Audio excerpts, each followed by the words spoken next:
తెలంగాణ కాంగ్రెస్ ప్రభుత్వం ఎన్నికలకు ముందు ఇచ్చిన హామీల్లో ప్రధానమైనది ఇందిరమ్మ ఇండ్లు. ఇండ్లు లేని పేదలకు ఇందిరమ్మ ఇండ్లు నిర్మించి ఇస్తామని హామీ ఇచ్చింది. దీంతో రాష్ట్రంలోని చాలా మంది పేదలకు ఇండ్ల కోసం ఆశగా ఎదురుచూస్తున్నారు. ఈ నేపథ్యంలో త్వరలోనే ఇండ్లు మంజూరు చేయనున్నట్లు ఇటీవల గృహ నిర్మాణ శాఖ మంత్రి పొంగులేటి శ్రీనివాసులరెడ్డి ప్రకటించారు. ఎటువంటి రాజకీయ జోక్యం లేకుండా పూర్తి పారదర్శకంగా గ్రామ సభలు నిర్వహించి అర్హులైన వారికే ఇండ్లు కేటాయిస్తామని చెప్పారు. తాజాగా ఈ ఇందిరమ్మ ఇండ్ల పథకంపై మరో కీలక అప్డేట్ ఇచ్చారు మంత్రి పొంగులేటి. తొలి విడతలో ఖాళీగా జాగా ఉన్న వారికి ఇందిరమ్మ ఇండ్లు మంజూరు చేయనున్నట్లు చెప్పారు. అర్హులైన లబ్ధిదారులు 400 చదరపు అడుగుల్లో కొత్త ఇల్లు నిర్మించుకోవాల్సి ఉంటుందని చెప్పారు. అందులోనూ స్నానాల గది, వంటగది తప్పనిసరిగా ఉండాలనే నిబంధన పెట్టినట్లు చెప్పారు. ఈ మేరకు పేదలు ఇండ్లు నిర్మించుకోవడానికి ఒక్కో లబ్ధిదారునికి ప్రభుత్వం 5 లక్షల ఆర్థిక సాయం అందిస్తుందన్నారు.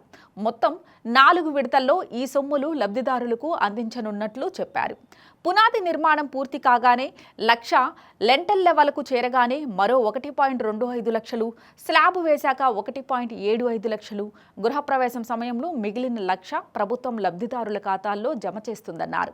రాష్ట్ర వ్యాప్తంగా అన్ని గ్రామాల్లో సభలను నిర్వహించి పేదోళ్లలోనూ బహుపేదలకు లబ్ధిదారులుగా ఎంపిక చేస్తామని చెప్పారు. ఇంటిని మహిళ పేరుతోనే మంజూరు చేయనున్నట్లు స్పష్టం చేశారు. ఇప్పటికే నిర్మాణం పూర్తి చేసుకున్న డబుల్ బెడ్రూమ్ ఇండ్లను ఆయా అర్హులకు అందిస్తామన్నారు. తమది పేదల పక్షపాత ప్రభుత్వమని, అన్ని వర్గాలకు న్యాయం చేస్తామని చెప్పారు. త్వరలోనే ఇందిరమ్మ ఇండ్ల లబ్ధిదారుల ఎంపిక ఉంటుందన్నారు. 15 రోజుల్లో గ్రామ కమిటీల ద్వారా ఎంపిక పూర్తి చేసి ఆ వెంటనే జాబితాలు ఖరారు చేస్తామన్నారు. ఇది నిరంతర ప్రక్రియ అని, గ్రామాల్లో ఇందిరమ్మ కమిటీల ఎంపికే ఫైనల్ అని చెప్పారు. ఇక కొంతమంది అర్హులైన రైతులకు రుణమాఫీ చేయాల్సి ఉందని చెప్పారు. ఆయా రైతులకు డిసెంబర్ నెలాఖరులోపు ఆ రుణమాఫీలను చేస్తామని తెలిపారు.